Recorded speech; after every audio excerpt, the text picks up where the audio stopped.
वल्क़लमि वमा यस्तूरून।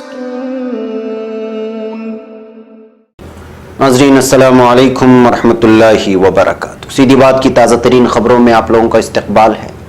आइए सबसे पहले आज की सुर्खियों पर नजर करते हैं। जो कौम अपनी तारीख माजी फरामोश कर दे उसका वजूद खत्म हो जाता है। मौलाना अनजर शाह कासमी का बयान। पहलू खान कत्ल मामला, पहलू खान की अहलिया ने कहा, हमें सिर्फ अदालत से इंसाफ की उम्मीद थी। हमारे मुल्क में गैर इंसानी अमल के लिए कोई जगह नहीं। प्रियंका गांधी का पहलू खान कत्ल मामले में बयान। तमिलनाडु कई स्कूलों में बच्चों को उनकी जात के लिहाज से रिस्ट बैंड पहनाने का इल्जाम। बीजेपी की रुकने पार्लियामेंट रूपा गंगोली के बेटे ने कार से क्लब की दीवार पर मारी टक्कर, गिरफ्तार हुआ। सैलाब से जबरदस्त तबाही, मरने वालों की तादाद बढ़कर 250 हुई, 50 लापता। आर्टिकल 370 आरजीओ में खामी होने से सुप्रीम कोर्ट नाराज। हिंदुस्तान न्यूक्लियर हथियारों के इस्तेमाल न करने की पॉलिसी को हालात के पेश नजर कर सकता है तब्दील, राजनाथ सिंह का बयान। आईन जमहूरियत महफूज रहेगी तो ही आजादी बचेगी, बाला साहब थौरात का बयान। बाबरी मस्जिद मुकद्दमा, सिर्फ नमाज अदा करने से कोई जगह मस्जिद नहीं हो जाती, रामलीला के वकील का बयान। आजम खान पर अब नई कार्रवाई, हमसफर रिजॉर्ट की दीवार पर चला बुलडोजर। राजस्थान के कई अजला में भारी बारिश के सबब सैलाब जैसे हालात। लीबिया के मरज़क में पुरतशद्दुद झड़प, 90 शहरियों की मौत। अफगान फौज की कार्रवाई में तालिबानी कमांडर ढेर हो गया। अमेरिका के मोंटोगोमरी शहर में फायरिंग, 2 अफराद हलाक, 3 जख्मी। अनकरा में कश्मीर के साथ इजहार एकजहती के लिए यौम सियाह मनाया गया। चीन मिट्टी के तूदे गिरने से जानी व माली नुकसान।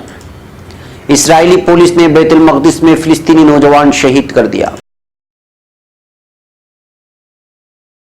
नाज़रीन अस्सलामु अलैकुम वरहमतुल्लाहि वबरकातुहू। सीधी बात की ताज़ा तरीन खबरों में आप लोगों का इस्तकबाल है। मैं अंसार अजीज़ नदवी आज की खबरों की तफसीलात लेकर आप लोगों की खिदमत में हाजिर हूँ। नाज़रीन, तफसीलात में जाने से पहले आप लोगों को इत्तला कर दूँ कि आज का प्राइम टाइम शाये हो चुका है, जो अहम तरीन मौज़ूआत पर गुफ्त शुनीद हुई है। कश्मीर के मामले को लेकर सलामती कौंसिल ने अक़वाम मुत्तहिदा के दफ्तर जो कि न्यूयॉर्क में है, वहाँ पर आज शाम बहस होने वाली है। शायद बहस चल रही हो। और इसके अलावा एक दलित मॉब लिंचिंग नौजवान जो मर गया था मॉब लिंचिंग में, उसके बाप ने खुदकुशी कर ली है राजस्थान में। दलित तबका इस वक्त बड़े गुस्से में है। और इसके अलावा ट्रंप ने एक मरतबा फिर जो है इल्हान उमर और तलीब को लेकर के जो है अपनी इस्लाम दुश्मनी और मुसलमान दुश्मनी का सबूत दिया है। उन सारी चीज़ों को मैंने तबसरा किया है। उन चार चीज़ों पर प्राइम टाइम में जाएं, देखें, दूसरों तक पहुंचाने की ज़रूर कोशिश करें। बहरकैफ नाज़रीन, आज की पहली खबर है बेंगलुरु से। जश्न यौम आज़ादी के मौके पर नज़द मस्जिद उमर फारूक डीजे हल्ली बेंगलुरु में परचम कुशाई की तकरीब मुनाकिद की गई थी, जिसमें मौलाना सैयद अनजर शाह कासमी ने तिरंगा लहराया और शोयका महफिल से मुख्तसर और जामी और वलवला अंगेज खिताब किया। मौलाना ने कहा कि जो कौम अपने आबा व अजदाद की तारीख भूल जाती है उसका नाम निशान मिट जाता है। आज 73वीं यौम आज़ादी का जश्न मनाया जा रहा है, लेकिन किसी मुसलमान को अपने आबा व अजदाद की तारीख याद नहीं।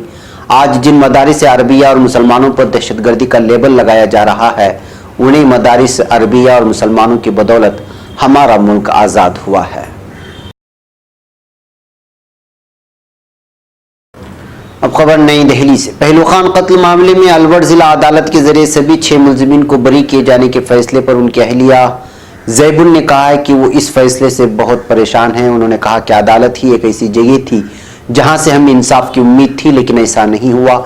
इंडियन एक्सप्रेस की एक रिपोर्ट के मुताबिक मेवात के जयसिंहपुर गांव में अदालत के फैसले की मुंतजिर जैबुन अपने बेटे इरशाद से बात करने के लिए फोन के पास ही बैठी थी। उन्होंने कहा कि मैं ये सुनने के लिए इंतजार कर रही थी कि अदालत में क्या हुआ, लेकिन जब इरशाद ने मुझे फोन किया और बताया कि सभी मुलजिमीन को बरी कर दिया गया है तो मेरा दिल टूट गया। मैं बिस्तर पर लेट गई। गौरतलब है कि अपने दोनों बेटों के साथ मवेशी ले जा रहे पहलू खान पर 1 अप्रैल 2017 को मुबैना गौरक्षकों की भीड़ ने बहरोड में हमला कर दिया था। भीड़ ने उनकी बेरहमी से पिटाई की थी, जिसकी वजह से 2 दिन बाद अस्पताल में उनकी मौत हो गई थी। इस मामले में कोर्ट ने सभी मुलजिमीन को शक का फायदा देते हुए बरी कर दिया है। काबिल जिक्र है कि पहलू खान उनके बेटे मवेशी लेकर हरियाणा के नूह जा रहे थे।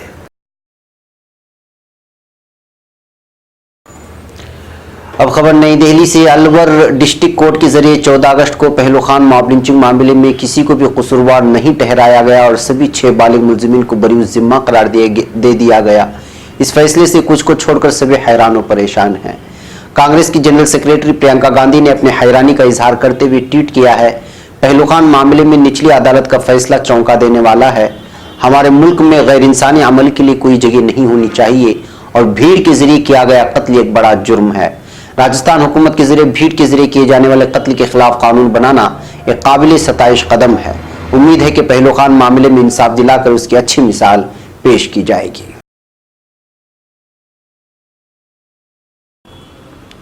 मुअज़्ज़ज़ व मुकर्रम सीधी बात के नाज़रीन, सीधी बात के इश्तिहारी मेंबरशिप कार्ड से जुड़िए और अपने कारोबार समेत अपने तालीमी व दीगर इदारों को मजबूत कीजिए। सीधी बात ला रहा है मुख्तसर मुद्दत के लिए बहुत ही अनोखा और भरपूर फायदामंद ऑफर। हमारी इस इश्तिहारी मेंबरशिप से जुड़िए और अपनी तिजारत को फरोग देने के साथ साथ इदारे सीधी बात को मजबूत कीजिए। लाइफ टाइम इश्तिहारी मेंबरशिप कार्ड की तफसीलात हासिल करने के लिए इस नंबर पर व्हाट्सएप करें, चाहे मुल्क के किसी भी कोने से या बैरून ममालिक से ही क्यों ना हो। नंबर है 9663027449।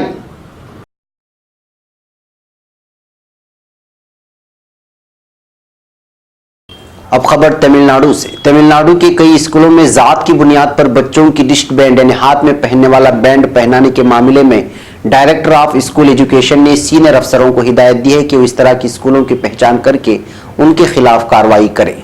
दी हिंदू की रिपोर्ट के मुताबिक 2018 बैच के कुछ जेर तरबियत IAS अफसरों की शिकायत पर जारी सर्कुलर में डायरेक्टर ऑफ स्कूल एजुकेशन ने कहा, तमाम अहम तालीमी अफसरों से गुजारिश की जाती है कि वो जिले में इस तरह की स्कूलों की पहचान करके मुनासिब कदम उठाएं जहां बच्चों की जात को लेकर इस तरह का इम्तियाजी सलूक किया जाता है।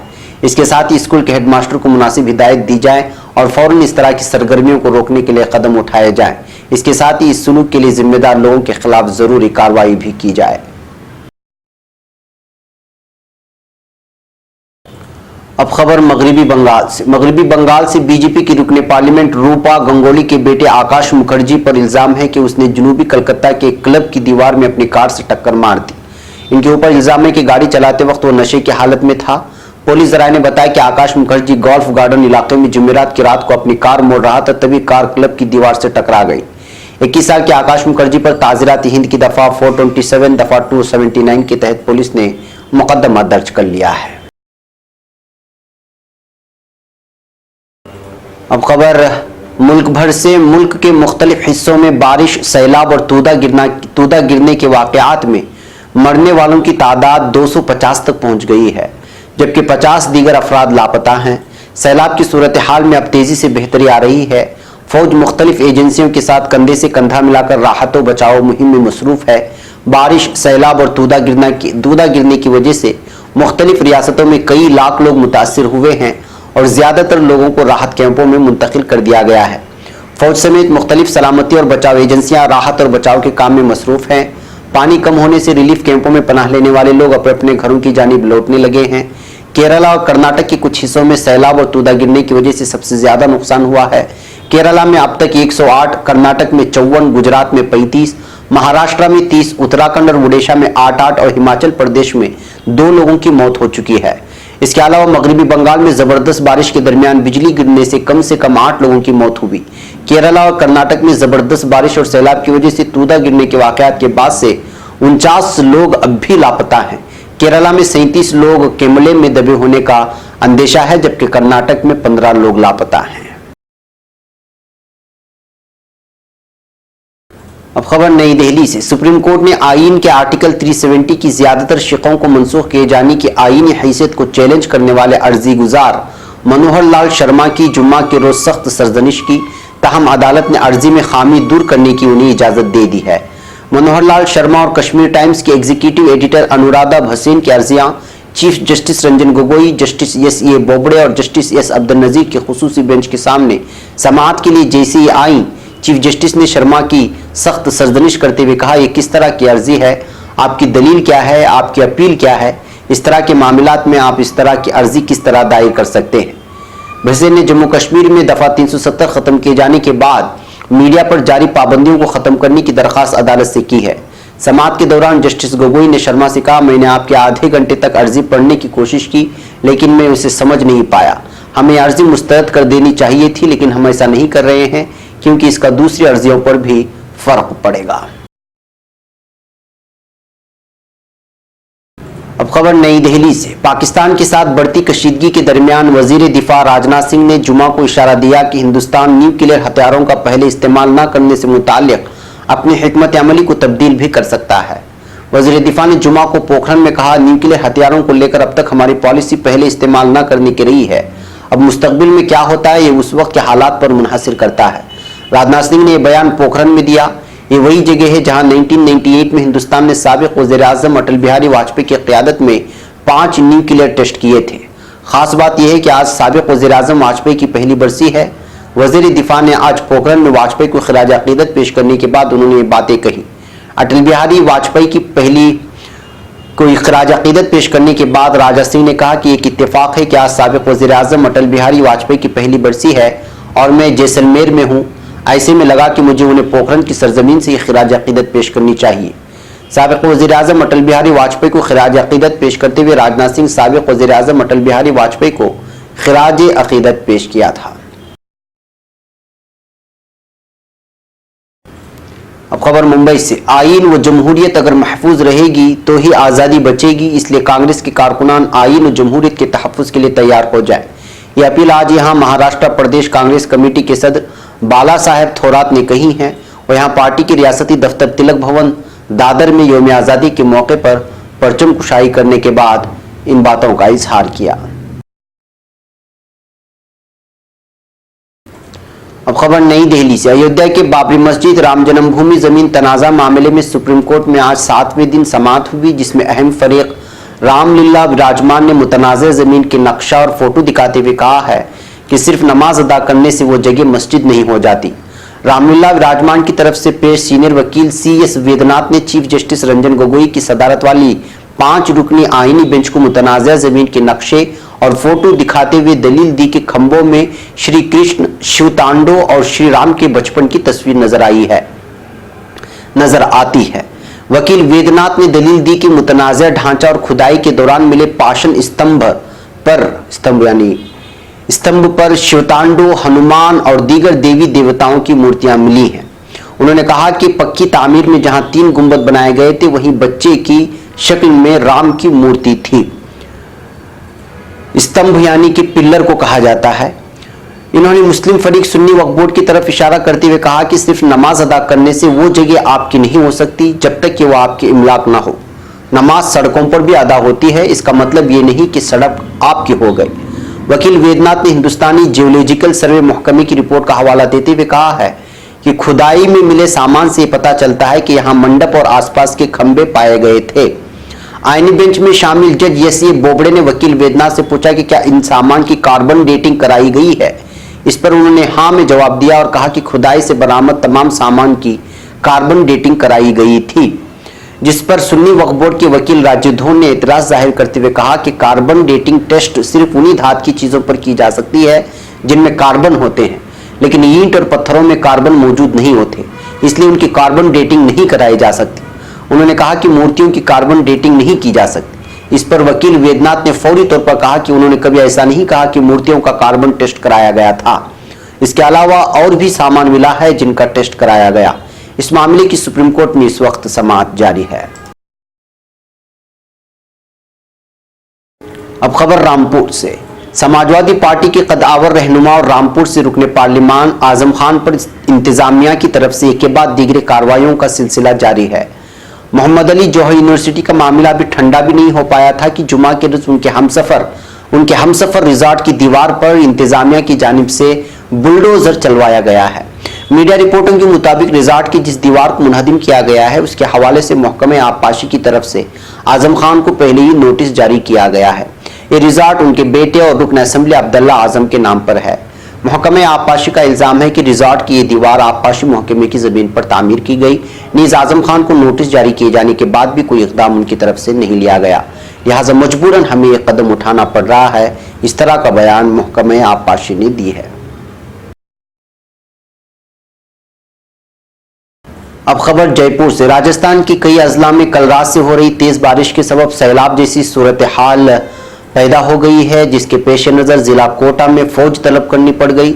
कोटा, बूंदी, बारां, प्रतापगढ़ और झालावाड़ में कल रात से मूसलाधार बारिश हो रही है। कोटा जिला केठौन में राहती कामों के लिए फौज बुलाना पड़ा है। हाड़ौती इलाके में चंबल, पारोती, काली सिंध और परवन दरिया तुगयानी पर हैं। इस इलाके के सभी छोटे बड़े डैम पानी से भर चुके हैं। इस इलाके में घरों में पानी दाखिल हो गया है और सड़कें डूब गई हैं। केठौन में हालत सबसे ज्यादा खराब बताई गई है, जहां फौज तलब कर ली गई है। फौज के जवान घर घर खाने पहुंचा रहे हैं, उन्हें महफूज मकाम पर मुंतकिल करने में मसरूफ हैं। अब खबर लीबिया से। लीबिया के मरज़क में पुरतशद्दुद झड़पें हुई हैं और फिरकावाराना फसादात पेश आने की वजह से कम अज कम 90 शहरियों की मौत हो गई है और सैकड़ों दीगर जख्मी हो गए हैं। अक़वाम मुत्तहिदा के तर्जुमान ने जुमेरात को जारी बयान में कहा कि जनूबी लीबिया के मरज़क शहर में इस माह के आगाज में फिजाई हमलों समेत पुरतशद्दुद झड़पों में कम अज कम 90 शहरों की मौत हो गई और 200 से ज्यादा अफराद जख्मी हो गए। उन्होंने कहा कि मरज़क शहर के इलाके में 4 अगस्त को हवाई हमले के बाद मुसलसल पुरतशद्दुद झड़पों में इजाफा हो रहा है। ईद उल अज़हा के दौरान भी लड़ाई जारी रही। अक़वाम मुत्तहिदा ने 10-11 अगस्त को जंगबंदी की कोशिश की थी।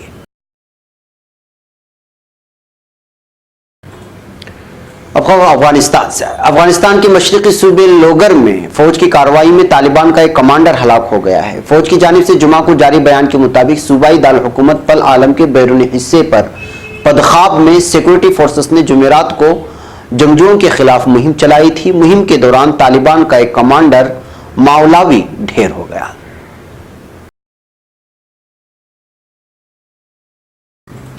अब खबर अमेरिका से। अमेरिका के शहर मोंटगोमरी में अल्बामा स्टेट यूनिवर्सिटी के करीब फायरिंग के एक वाकये में 2 अफराद हलाक और 3 दीगर जख्मी हो गए हैं, जिनमें से 2 की हालत तशवीशनाक है।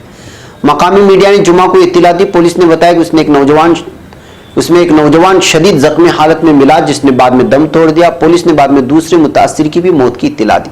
इसके अलावा 3 दीगर शदीद जख्मी नौजवानों को अस्पताल ले जाया गया है। पुलिस इस फायरिंग के वाकये की तहकीकात कर रही है। अभी तक वजूहात का पता नहीं चल पाया है। अब खबर तुर्की से। भारतीय जनता पार्टी के वजीर आजम नरेंद्र मोदी और उनके हमख्यालों की जानिब से कश्मीर के आर्टिकल 370 को हटाए जाने के बाद से पूरी दुनिया में पाकिस्तानी और कश्मीरियों की जानिब से एहतजाजात का सिलसिला जारी है। इस वक्त तुर्की में मुकीम पाकिस्तानी और कश्मीरियों ने भारत की यौम आज़ादी को यौम सियाह के तौर पर मनाया है। कश्मीर में हिंदुस्तानी फौज की जारहियत के खिलाफ उन्होंने इजहार यकजहती के लिए पाकिस्तान भर में और गैर ममालिक में पाकिस्तान की सिफारत खानों में यौम सियाह मनाने का ऐलान किया था और इसी तरह किया भी गया। इसी मुनासिबत से अनकरा में पाकिस्तानी सिफारत खाने में भी एक तकरीब का एहतमाम किया गया, जिस दौरान कुरान खानी की गई और कश्मीरी भाइयों के हक बजानिब दावे में कामयाबी और उन पर ढाए जाने वाले मजालिम के खात्मे के लिए एक जान एक दिल दुआएं मांगी गई।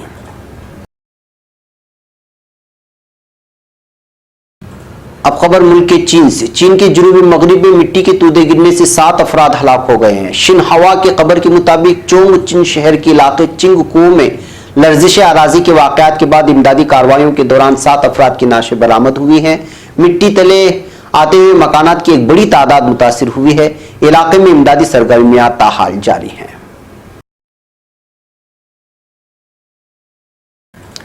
मकबूजा बैतुल मक़दिस में इसराइली जालिम और दहशतगर्द पुलिस ने एक फिलिस्तीनी नौजवान पर फायरिंग करके उसे शहीद और दूसरे को जख्म कर दिया है।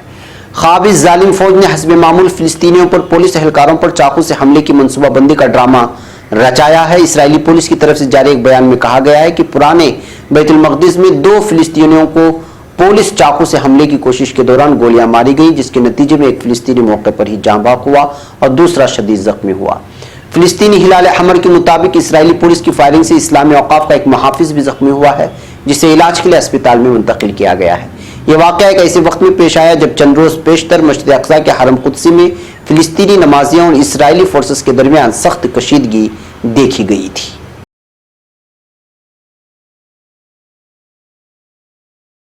नाज़रीन, ये थी आज की ताज़ा तरीन खबरें। अगली ताज़ा तरीन खबरों के साथ फिर आपसे मुलाकात होगी। हमारी पूरी टीम को यहाँ पर इजाज़त दें। अस्सलामु अलैकुम वरहमतुल्लाहि वबरकातुहू।